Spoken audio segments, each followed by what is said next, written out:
ito na po yung biko ko na, di ba sabi ko sa inyo, gusto ko po ng yung texture po ng malagkit na yung talagang malapot yung yung texture. Yan po yung kailangan ko. Dahil gusto ko pong masarap po yung biko na yan. Ayan po. Ayan na po yung biko natin. So ito po yung isa. Ayan, nasa oven. Ayan. Hindi pa po siya ready. Kailangan ko po siyang i-brown, di ba? Yan, pag na-brown na po yan dyan, yan, saka ko pa po siya, aalisin.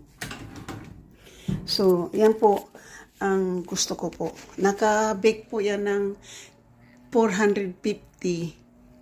Bake po yan, 450 po. Yan. So, yan po. Kailangan natin palutuin po yung, magiging baboy.